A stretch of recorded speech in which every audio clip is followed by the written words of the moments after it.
Diem prou d'aquesta colla de desgavells i de situacions que com a poble ens sentim ferits. I tot sempre que parlem de la pròpia estima, és el moment oportú perquè tota la societat i nosaltres, aquestes comarques d'aquí, ja anunciarem més endavant més coses i volem ser presents i volem justificar plenament que els catalans som una nació oprimida i que volem recuperar la màxima sobirania amb el temps que faci falta, però que ja n'hi ha prou. En aquest cas, doncs...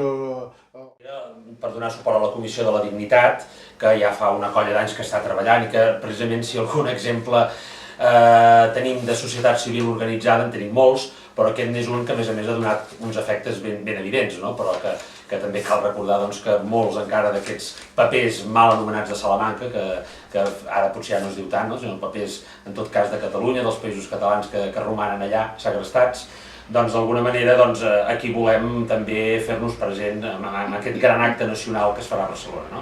Per això la Comissió de la Dignitat es fa present aquí, a tota la nostra zona, al camp, i organitzarem un autocar que sortirà d'aquí Reus, en principi un parell exactament, un de Tarragona i un altre d'aquí, de la nostra ciutat de Reus, que sortirà de l'estació d'autobusos a les 3 de la tarda i per ser presents a les 5, un acte que potser després us comentarem una mica més en què consistirà, i amb la voluntat de donar que els ciutadans d'aquí de les nostres comarques puguin assistir a aquest acte de reclamació d'un dret com aquest, que retornin els documents, els papers cap al nostre país. Per tant, sortirà a les 3 de la tarda.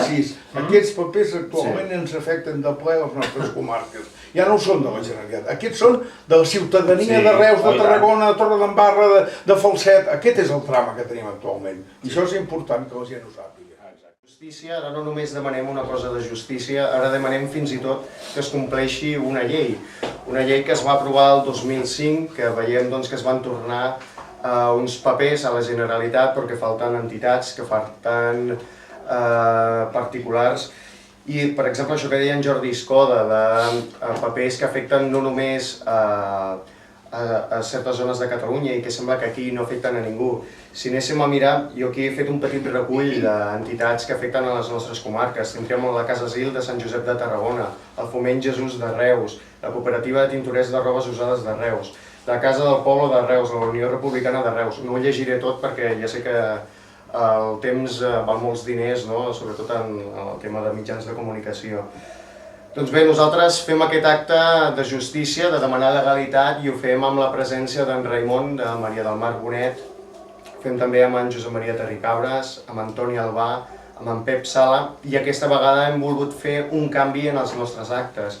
Abans sempre qui presentava un acte era un actor, com va ser en Jordi Bosch, com va ser la Vicky Penya, el Joel Joan.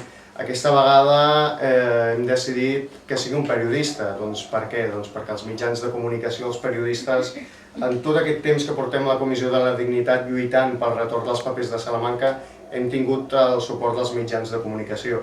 I una manera de voler demostrar aquesta gratitud ha estat buscar un periodista que tota la societat el pugui reconèixer, com és el cas de l'Antoni Bassas.